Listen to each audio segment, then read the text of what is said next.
আসসালামু আলাইকুম। অনলাইন ক্লাসে সকলকে স্বাগতম। দুঃখিত একটু যান্ত্রিক ত্রুটির কারণে সময় চলে যাওয়ার জন্য।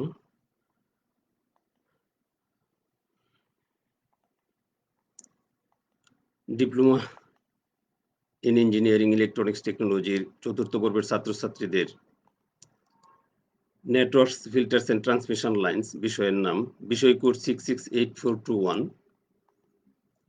পাঠ পরিকল্পনা উপস্থাপনায় Mohammad Kamruzzaman, instructor take electronics, Mymensingh polytechnic institute, Mymensingh. আমাদের আজকে আলোচনা করব অধ্যায় ২, চার প্রান্তীয় নেটওয়ার্ক বিশিষ্ট বৈদ্যুতিক নেটওয়ার্কের সংজ্ঞা। এটা গত ক্লাসে আলোচনা করা হয়েছিল।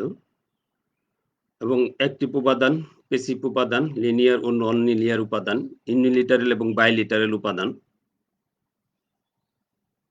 এই 2.1 এবং 2.2 আলোচনা করা হয়েছিল এবং 2.3 নেটওয়ার্কের শ্রেণী বিভাগ বর্ণনা, এটা বাড়ির কাজ দেওয়া হয়েছিল।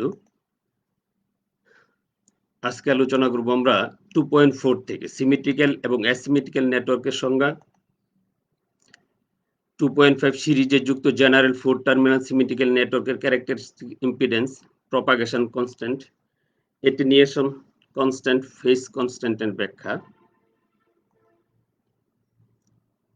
সিরিজে যুক্ত জেনারেল 4 টার্মিনাল অ্যাসিমেট্রিক্যাল নেটওয়ার্কের iterative impedance, image transfer constant এবং ইনসারশন লস। আজকে আমরা আলোচনা করব 2.5 এবং 2.6।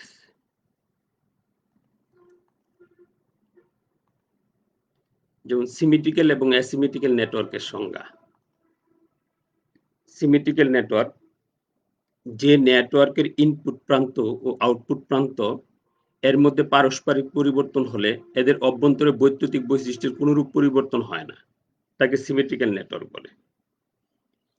সিমেট্রিক্যাল নেটওয়ার্ক, আমি আবার বলতেছি, যে নেটওয়ার্কের ইনপুট প্রান্ত ও আউটপুট প্রান্ত এর মধ্যে পারস্পরিক পরিবর্তন হলে এদের অভ্যন্তরে বৈদ্যুতিক বৈশিষ্ট্যের কোনরূপ পরিবর্তন হয় না, তাকে সিমেট্রিক্যাল নেটওয়ার্ক বলে। যেমন এখানে একটা চিত্র দেওয়া হয়েছে চার প্রান্তীয় নেটওয়ার্কের। দেখা গেছে যে এই একটি রেজিস্টর আছে যার ইম্পিডেন্স এর ভ্যালু দেওয়া আছে, একটি রেজিস্টর দেওয়া আছে, একটি রেজিস্টর দেওয়া আছে। দেখতে এটা এখানে দেখ সিমেট্রিক্যাল পাই নেটওয়ার্ক। এটা একটা সিমেট্রিক্যাল নেটওয়ার্ক। এটা পাই ধরনের বিভিন্ন সিমেট্রিক্যাল নেটওয়ার্ক আছে। এটা এর বৈশিষ্ট্যটা পায়ের মতো আর কি, এই জন্য এটাকে পাই সিমেট্রিক্যাল পাই নেটওয়ার্ক বলে। যেমন আরেকটা দেওয়া আছে, যেমন এটা টি এর মতো, যেমন এই 1 1 2 2 এবং চার প্রান্তীয় নেটওয়ার্ক যার তিনটা রেজিস্টার আছে, এটা টি এর মতো দেখতে। যেমন এই জন্য এটাকে সিমেট্রিক্যাল টি নেটওয়ার্ক বলে।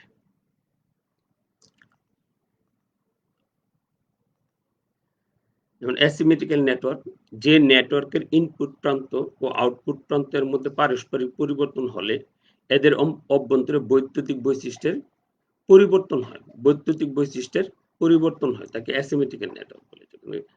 আমি আবার বলতেছি, যে নেটওয়ার্কের ইনপুট প্রান্ত ও আউটপুট প্রান্তের মধ্যে পারস্পরিক পরিবর্তন হলে এদের অভ্যন্তরে বৈদ্যুতিক বৈশিষ্ট্যের পরিবর্তন হয়, তাকে অ্যাসিমেট্রিক্যাল নেটওয়ার্ক বলে। তো আগের মতোই যে সিমেট্রিক্যাল নেটওয়ার্কের যেমন ছিল, এটা অ্যাসিমেট্রিক্যাল নেটওয়ার্কেরও এরকম থাকে, চিত্র থাকে, সিমেট্রিক্যাল অ্যাসিমেট্রিক্যাল নেটওয়ার্কের জন্য এদের বৈশিষ্ট্যগুলো পরিবর্তন হয়, ওই বৈশিষ্ট্যগুলো পরিবর্তন হয় না। আমরা নিশ্চয়ই বুঝতে পারছি সিমেট্রিক্যাল নেটওয়ার্কটা হচ্ছে যে নেটওয়ার্কের ইনপুট প্রান্ত ও আউটপুট প্রান্তের মধ্যে পারস্পরিক পরিবর্তন এদের বৈশিষ্ট্যের পরিবর্তন হয় না, সেটা হলো সিমেট্রিক্যাল। আর যাদের অভ্যন্তরে বৈদ্যুতিক বৈশিষ্ট্যের পরিবর্তন হয়, এটা হলো অ্যাসিমেট্রিক্যাল নেটওয়ার্ক। ক্যারেক্টারিস্টিক্স ইম্পিডেন্স বলতেছে অসীম সংখ্যক সিমেট্রিক্যাল নেটওয়ার্ক সিরিজে যুক্ত করে এর ইনপুট প্রান্তের আড়াআড়িতে ইম্পিডেন্স পরিমাপ করলে যে ইম্পিডেন্স পাওয়া যায় তাকে ওই সিমেট্রিক্যাল নেটওয়ার্কের ক্যারেক্টারিস্টিক্স ইম্পিডেন্স বলে। অর্থাৎ আমরা যে চার প্রান্তীয় নেটওয়ার্কগুলো দেখেছি, যে টি, পাই, এল নেটওয়ার্ক, যেটা আপনারা পাওয়া যাবে আপনার বই খুললে বা সিলেবাসে বা পরবর্তী চ্যাপ্টারে আসবে। তো বলতেছে যে এই নেটওয়ার্কের একাধিক অসীম সংখ্যক সিমেট্রিক্যাল নেটওয়ার্ক সিরিজে সংযুক্ত করে এর ইনপুট প্রান্তের আড়াআড়িতে ইম্পিডেন্স পরিমাপ করলে যে ইম্পিডেন্স পাওয়া যায় তাকে ওই সিমেট্রিক্যাল নেটওয়ার্কের ক্যারেক্টারিস্টিক ইম্পিডেন্স বলে।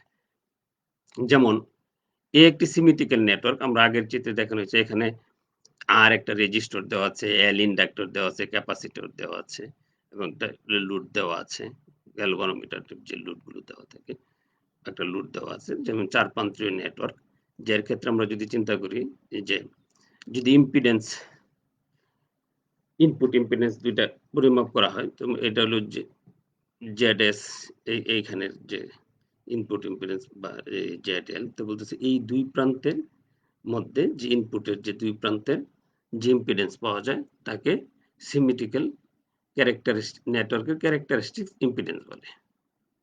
যে সার্কিট যদি আমরা একদম দেখতে যাই, যে যেমন ট্রান্সমিট ক্যারেক্টারিস্টিক ইম্পিডেন্সের ফর্মুলা নরমালি যেটা যদি আমরা চিন্তা করতে চাই, যে এটা যদি Z0 হয় তাহলে Z0 √L/C। এখানে L হচ্ছে unit length of inductance, C হচ্ছে ক্যাপাসিটেন্স, আর Z0 characteristic impedance in ohms. এটা ইম্পিডেন্সটাকে ওহমে প্রকাশ করা হয়। আমরা যদি আরেকটু ডিটেইলসে জানতে যাই, যেমন Z0 ইকুয়াল কি, আমরা যে সার্কিটটা দেখিয়েছি, আমরা Z0 equal R J omega L G omega C। যদি 1 নং সমীকরণ হয় তাহলে এখানে আরেকটা সমীকরণ হচ্ছে ল্যাম্বডা, এখানে গামা ইকুয়াল হবে আর যে √R plus J omega L J omega C, এটা 2 নং সমীকরণ। যদি আমরা ওই চিত্রটা থেকে পাবো, আমরা যে চিত্রটা দেখাইছি ওই আগে উপরের ওই চিত্রটা থেকে পাবো, এখানে Z0 হচ্ছে ক্যারেক্টারিস্টিক ইম্পিডেন্স, গামা হচ্ছে প্রপাগেশন কনস্ট্যান্ট, আর ওমেগা হচ্ছে angular frequency of radiation in radius. এখানে যে গামাটা হচ্ছে গামা, যেটা হচ্ছে প্রপাগেশন কনস্ট্যান্ট। আমরা এরপরে প্রপাগেশন কনস্ট্যান্টও দেখব। যে আমার 1 নম্বর সমীকরণটা তোমরা এটা দেখে নাও, যে 1 নম্বর সমীকরণটা দেওয়া আছে এটা, এবং 2 নম্বর সমীকরণটা যে এটা দেওয়া আছে। এই 3টা জিনিস আমাদের ভালো করে জানতে হবে। যে প্রপাগেশন কনস্ট্যান্ট, যেমন এখানে ক্যারেক্টারিস্টিক ইম্পিডেন্সটা আরো যদি আমি ডিটেইলস বলতে চাই, যে গামা বিএল মানে লোড ভোল্টেজ, লোড কারেন্ট, তাহলে এই একটা সমীকরণ আমরা পাচ্ছি যে গামা। এইখান থেকে আমরা ক্যারেক্টারিস্টিক ইম্পিডেন্সটা বের করে নিয়ে আসবো। আবার গামা যদি আমি IX এর কথাও চিন্তা করি, তাহলে হবে এটা জি আর জে ওমেগা সি প্যারালালে যেটা দেওয়া আছে, ওইখান থেকে একটা সমীকরণ পাবো, এই একটা সমীকরণ পাবো, এই একটা সমীকরণ পাবো। এই দুইটাকে যদি আমরা একটা 1 নং কে 2 নং দ্বারা যদি ভাগ করি তাহলে পাবো BX মানে BX বাই IZ। তাহলে সেই ক্ষেত্রে যদি আমরা এরকম বসাই তাহলে গামাটা কেটে যাবে, এই সমীকরণটা এইটুকু থাকবে। অর্থাৎ এই যে সমীকরণটা, এটার ভ্যালুটাকে এখানে হচ্ছে Z0, আমরা Z0 পেয়েছি আগের যে 1 নম্বর সমীকরণ দেখিয়েছিলাম, সেইখান থেকে যে এই BX বাই IX সমান সমান এটা, এই সমীকরণটা পাওয়া যাবে। এখানে Z ইজ যা হচ্ছে ক্যারেক্টারিস্টিক ইম্পিডেন্স, Z0 বা ZX বা ZZ যদি নির্ণয় করি, যে আর হচ্ছে conductor resistance in ohm, L হচ্ছে ইন্ডাকটেন্স ইন হেনরি, G হচ্ছে dielectric conductance in shunt length, C হচ্ছে capacitance in farad unit length. তো সেই ক্ষেত্রে Z0 ইকুয়াল হচ্ছে BZ by IZ, BZ by IZ সমান সমান হচ্ছে BL by √L by C। আমরা যেটা পাই, তাহলে আমি আমার ক্যারেক্টারিস্টিক ইম্পিডেন্স পেয়ে গেলাম। এখান থেকে আরেকটা জিনিস আমরা দেখতেছি যে গামাটা যেটা হচ্ছে যে, আমি বলতেছি আবার প্রপাগেশন কনস্ট্যান্ট। কোন নেটওয়ার্কের ইনপুট ভোল্টেজ প্রয়োগ করার পর এটি থেকে যে কারেন্ট উৎপন্ন হয়ে এর মধ্য দিয়ে এক স্থান হতে অন্য স্থানে প্রবাহিত হয় তাকে প্রপাগেট বা প্রপাগেশন বলা হয়। কোন নেটওয়ার্কের ইনপুট ভোল্টেজ প্রয়োগ করার পর এটি থেকে যে কারেন্ট উৎপন্ন হয়ে এর মধ্য দিয়ে এক স্থান হতে অন্য স্থানে প্রবাহিত হয় তাকে প্রপাগেট বা প্রপাগেশন বলা হয়। অর্থাৎ প্রপাগেশন শব্দের অর্থ উৎপাদন করা এবং ইনপুট ও আউটপুট ভোল্টেজ অথবা ইনপুট এবং আউটপুট কারেন্টের অনুপাতের লগারিদমিক্যালি কে প্রপাগেশন কনস্ট্যান্ট বলা হয়। প্রপাগেশন কনস্ট্যান্ট বলা হয়। তো এখানে গামা সমান সমান হচ্ছে alpha plus J B, J beta. এখানে গামাটা হচ্ছে প্রপাগেশন কনস্ট্যান্ট, আলফা হচ্ছে এটুনিয়েশন কনস্ট্যান্ট এবং বিটা হচ্ছে ফেজ কনস্ট্যান্ট। তা আমরা যেটা ট্রান্সমিশনে নেই, এখানে বিটা সমান হচ্ছে 2 pi by lambda, lambda equal হচ্ছে ওয়েভলেন্থ, ল্যাম্বডা ইকুয়াল হচ্ছে ওয়েভলেন্থ। আমরা এখানে প্রপাগেশন কনস্ট্যান্ট আমরা কিন্তু আগে একটা সমীকরণ দেখিয়েছি, যে সমীকরণটা প্রপাগেশন কনস্ট্যান্ট আমরা পেয়েছি, যে আমরা কিন্তু আবার সংজ্ঞাটা যদি দেখি প্রপাগেশন কনস্ট্যান্টের, যে কোনো নেটওয়ার্কের ইনপুট ভোল্টেজ প্রয়োগ করার পর এটি থেকে যে কারেন্ট উৎপন্ন হয়ে এর মধ্যে দিয়ে এক স্থান হতে অন্য স্থানে প্রবাহিত হয় তাকে প্রপাগেট বা প্রপাগেশন বলা হয়। অর্থাৎ প্রপাগেশন শব্দের অর্থ উৎপাদন করা এবং ইনপুট এবং আউটপুট ভোল্টেজ অথবা ইনপুট এবং আউটপুট কারেন্টের অনুপাতের লগারিদমিক্যালিকে প্রপাগেশন কনস্ট্যান্ট বলা হয়। সংজ্ঞাটা তোমরা আবার একটু ভালো করে দেখো, যে দ্য প্রপাগেশন কনস্ট্যান্ট তো বলা যায় এবং তার এখানে ইকুয়েশনটা দেওয়া আছে। আমরা পরবর্তীতে আরেকটু আগের সমীকরণেও দেখা আছে। তারপর হচ্ছে এটুনিয়েশন কনস্ট্যান্ট। কোনো নেটওয়ার্কের যখন কোনো ওয়েভ বা তরঙ্গ গমন করে তখন প্রতি একক দূরত্বে ইনপুট, আমি আবার বলতেছি, কোনো নেটওয়ার্কের যখন কোনো ওয়েভ বা তরঙ্গ মানে সিগন্যাল গমন করে তখন প্রতি একক দূরত্বে ইনপুট সিমেট্রিক্যাল নেটওয়ার্কে এই ধরনের হ্রাসের হার নির্দিষ্ট থাকে। কোনো সিমেট্রিক্যাল নেটওয়ার্কের ইনপুট কারেন্টের তুলনায় আউটপুট কারেন্টের মান যে নির্দিষ্ট হারে হ্রাস পায়, মানে আস্তে আস্তে কি আমরা ইনপুটে যা প্রয়োগ করি আউটপুটে হয়তো পুরোটুকুই পাওয়া যায় না, এটা কি করে আস্তে আস্তে ক্রমান্বয়ে কি হ্রাস পেতে থাকে, যে হারে হ্রাস পায় তাকে এটুনিয়েশন কনস্ট্যান্ট বলে। এটুনিয়েশন কনস্ট্যান্টকে আলফা দ্বারা প্রকাশ করা হয়। এটুনিয়েশন কনস্ট্যান্ট মূলত প্রপাগেশন কনস্ট্যান্টের একটা অংশ, যা প্রপাগেশন কনস্ট্যান্টের বাস্তব অংশ দ্বারা নির্দেশ করে। আমরা এখানে যেটা দেখেছি প্রপাগেশন কনস্ট্যান্টের ক্ষেত্রে, যে এই যে গামা সমান সমান কি হচ্ছে আলফা প্লাস জেবি, এই সরি বিটা, যে বিটা এটা একটা বাস্তব আর একটা হচ্ছে কি কাল্পনিক। আলফাটা হচ্ছে বাস্তব এবং জেবিটা হচ্ছে, এই আলফাটা হচ্ছে এটুনিয়েশন কনস্ট্যান্ট, যেটা যেটা প্রপাগেশন কনস্ট্যান্টের বাস্তব অংশ। এখানে যে প্রপাগেশন কনস্ট্যান্ট গামা সমান সমান আলফা প্লাস জেবি, জেবিটা, এই যে বাস্তবটা এই অংশটা হচ্ছে কাল্পনিক। এই এটুনিয়েশন কনস্ট্যান্ট হচ্ছে আলফা, তার একটা অংশ। অর্থাৎ প্রপাগেশন কনস্ট্যান্টের দুইটা অংশের একটা অংশ হচ্ছে আলফা, যেটাকে এটুনিয়েশন কনস্ট্যান্ট বলে, এবং এই অংশটা বাস্তব অংশ। আমরা এটুনিয়েশন কনস্ট্যান্ট মনে হয় বুঝতে পেরেছি। তারপর হচ্ছে ফেজ কনস্ট্যান্ট। ফেজ কনস্ট্যান্ট হচ্ছে প্রপাগেশন কনস্ট্যান্টের এর অংশ। যদি কোনো সিমেট্রিক্যাল নেটওয়ার্কের আউটপুট কারেন্টের ফেজ ইনপুট কারেন্টের ফেজ হতে নির্দিষ্ট হারে পরিবর্তন হয় তাকে ফেজ কনস্ট্যান্ট বলে। কি বলছে, ফেজ কনস্ট্যান্ট হচ্ছে প্রপাগেশন কনস্ট্যান্টের অংশ যদি কোনো সিমেট্রিক্যাল নেটওয়ার্কের আউটপুট কারেন্টের ফেজ ইনপুট কারেন্টের ফেজ হতে নির্দিষ্ট হারে পরিবর্তন হয় তাকে ফেজ কনস্ট্যান্ট বলে। একে বিটা দ্বারা প্রকাশ করা হয়, একে রেডিয়ানেও প্রকাশ করা হয়, একে ফেজ শিফট বা রিপ্লাই কনস্ট্যান্টও বলা হয়।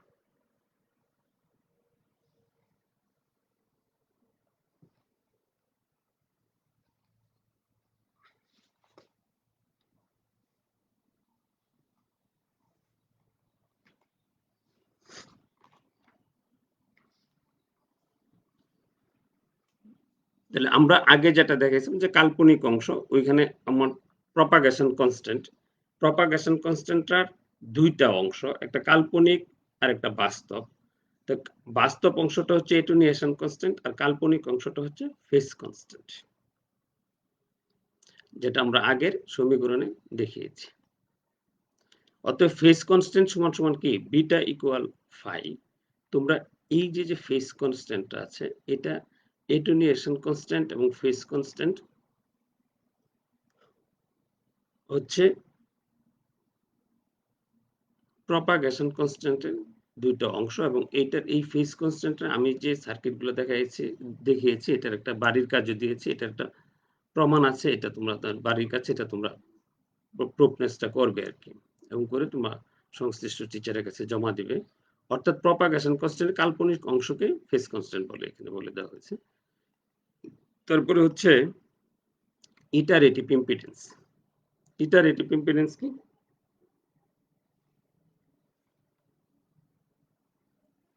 অসীম সংখ্যক অ্যাসিমেট্রিক্যাল নেটওয়ার্ককে একটার সাথে একটা যুক্ত করার পর যে কোনো এক জোড়া প্রান্তে ইনপুট ইম্পিডেন্স পরিমাপ করা হলে যে ইম্পিডেন্স পাওয়া যায় তাকে ওই নেটওয়ার্কের ইটারেটিভ ইম্পিডেন্স বলে। আমি আবার বলতেছি যে অসীম সংখ্যক অ্যাসিমেট্রিক্যাল নেটওয়ার্ককে একটার সাথে একটা যুক্ত করার পর যে কোনো এক জোড়া প্রান্তে ইনপুট ইম্পিডেন্স পরিমাপ করা হলে যে ইম্পিডেন্স পাওয়া যায় তাকে ওই নেটওয়ার্কের ইটারেটিভ ইম্পিডেন্স বলে। মনে বুঝাইতে পেরেছি? আমি আবার বলতেছি যে অসীম সংখ্যক অ্যাসিমেট্রিক্যাল, আগে কি ছিল? Symmetrical network. অসীম সংখ্যক অ্যাসিমেট্রিক্যাল নেটওয়ার্ককে একটার সাথে একটা যুক্ত করার পর একটা একটা যেমন আমরা আগে প্রথমে যে সার্কিটগুলো দেখেছিলাম যে পাই বা টি বা এল সেকশনে অ্যাসিমেট্রিক্যাল এর ক্ষেত্রে যে একটার পরে একটা নেটওয়ার্ক এরকম যুক্ত করা, চার প্রান্তীয় নেটওয়ার্ক যেগুলো আছে একটার পরে একটা টার্ম বাই টার্ম যুক্ত করার পর যে কোনো এক জোড়া প্রান্তে ইনপুট ইম্পিডেন্স পরিমাপ করা হলে যে ইম্পিডেন্স পাওয়া যায় তাকে ওই নেটওয়ার্কের ইটারেটিভ ইম্পিডেন্স বলে। যেমন হচ্ছে ফেজ ইমেজ ইম্পিডেন্স। যে কোনো চার প্রান্তীয় অ্যাসিমেট্রিক্যাল নেটওয়ার্কের এমন দুটি ইমেজ ইম্পিডেন্স থাকে যার প্রথমটিকে উপযুক্ত প্রান্তের মধ্যে সংযুক্ত করলে এবং অপর প্রান্তের মধ্যে ইম্পিডেন্স পরিমাপ করলে দ্বিতীয় ইম্পিডেন্সের সমান ইমেজ ইম্পিডেন্স পাওয়া যাবে। আবার বলতেছি আমি, যে কোনো চার প্রান্তীয় অ্যাসিমেট্রিক্যাল নেটওয়ার্কের এমন দুটি ইমেজ ইম্পিডেন্স থাকে যার প্রথমটিকে উপযুক্ত প্রান্তের মধ্যে সংযুক্ত করলে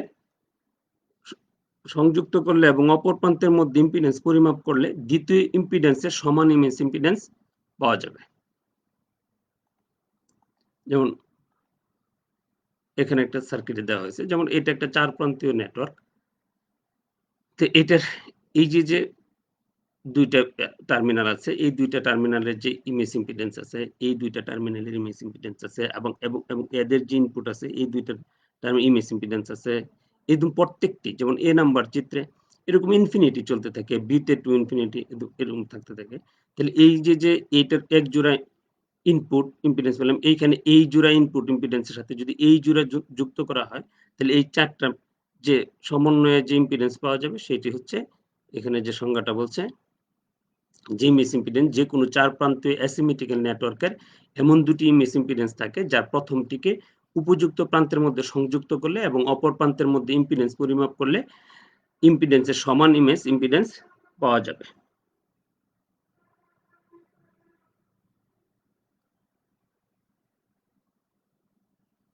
আমরা যে এই চিত্রটার মধ্যে যেটা দেখানো হয়েছে, যেমন এই চিত্রটুকু সংক্ষেপে এইখানে নিয়ে আসা হয়েছে যে এটার সাথে এইখানে দুইটা ইম্পিডেন্স পাওয়া যায়। এই দুইটা ইম্পিডেন্স যদি আমরা ইনপুটের টাওয়ার এটার সাথে যোগ করি তাহলে যে চার প্রান্তীয় ইমেজ ইম্পিডেন্সটা পাওয়া যাবে।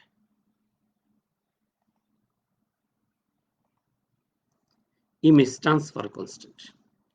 যখন কোনো অ্যাসিমেট্রিক্যাল নেটওয়ার্ককে ইমেজ টার্মিনেশন করা হয়, ইমেজকে কি করা হয়? টার্মিনেশন করা হয়, কোথাও পাঠানো হয় বা প্রেরণ করা হয়, তখন নেটওয়ার্কের এক প্রান্ত হতে অন্য প্রান্তে শক্তি প্রেরণের যে প্রভাব থাকে তাকে ইমেজ ট্রান্সফার কনস্ট্যান্ট বলে। ইমেজ ট্রান্সফার কনস্ট্যান্ট বলে।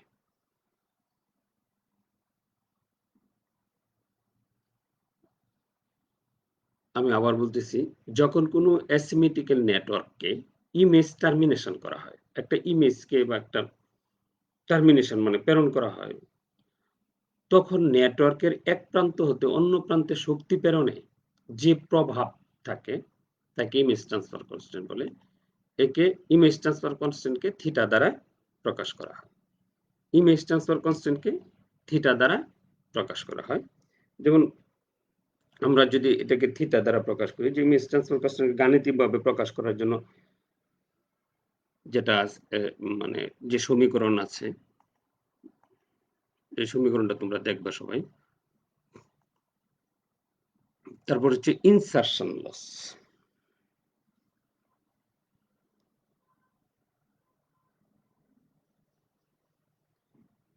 ইনসারশন লস হচ্ছে যখন কোনো সার্কিটে একটি প্যাসিভ নেটওয়ার্ক সংযুক্ত করা হয়।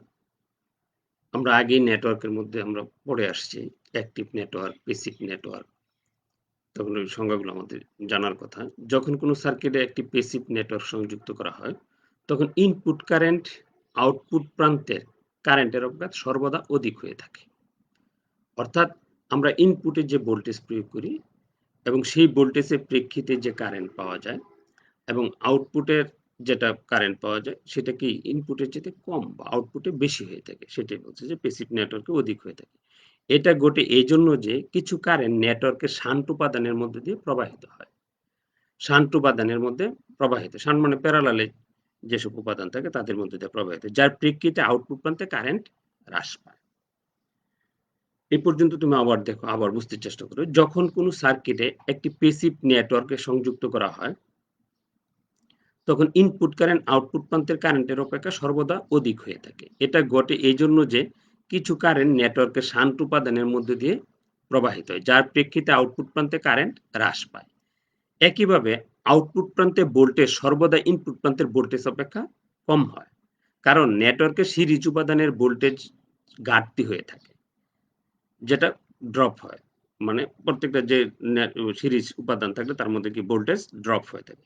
তো চার প্রান্তীয় নেটওয়ার্কের এক প্রান্ত থেকে অন্য প্রান্তে শক্তি প্রেরণে নেটওয়ার্কের অভ্যন্তরে কিছু অপচয় বা লস হয়।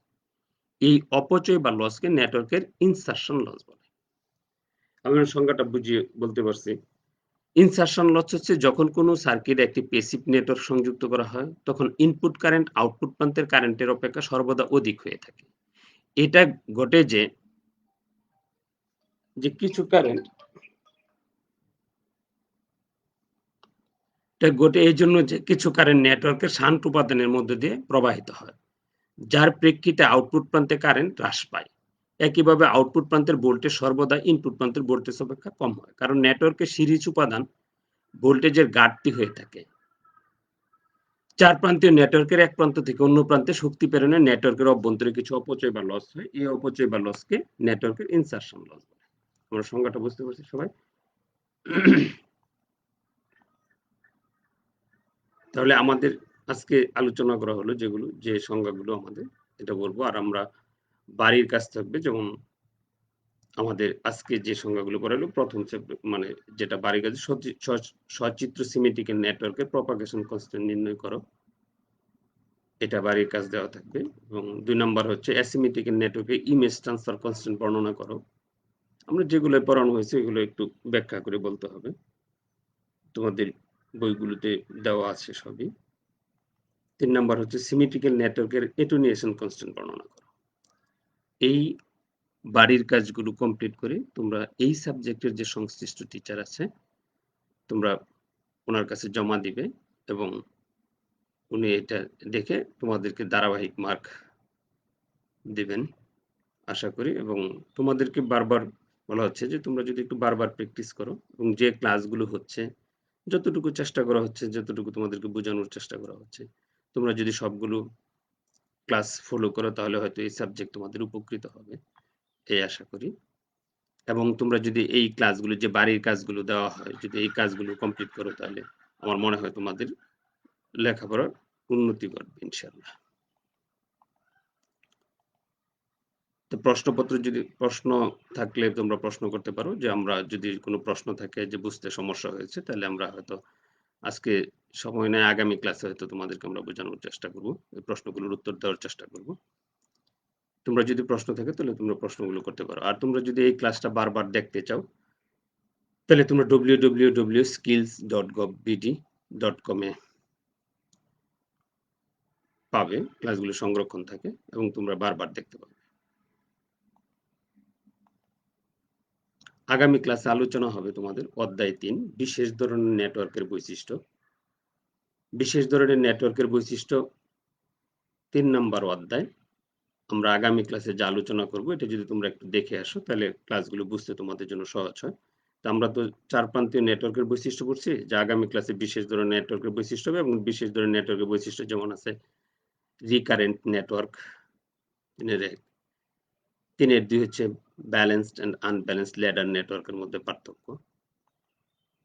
3.2 লেটিস নেটওয়ার্ক ও বৃষ্টি নেটওয়ার্ক, আনব্যালেন্সড এবং ব্যালেন্সড নেটওয়ার্কের টি, পাই এবং এল সেকশন অঙ্কন, আনব্যালেন্সড এবং ব্যালেন্স সেকশনের মধ্যে সমতুল্য বর্তনীর ব্যাখ্যা এবং 4 প্রান্তীয় নেটওয়ার্কের প্যারামিটার সমূহ আমরা পুরোটা আলোচনা করার চেষ্টা করব আগামী ক্লাসে। তবে ইনশাআল্লাহ যেটুকু কমপ্লিট করা যায় তোমরা একটু দেখে আসবে।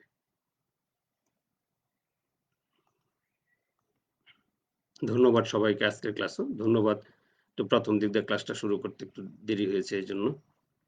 সবাইকে ধৈর্য ধরে এবং ক্লাসটা শোনার জন্য সবাইকে ধন্যবাদ ক্লাসের। আল্লাহ হাফেজ।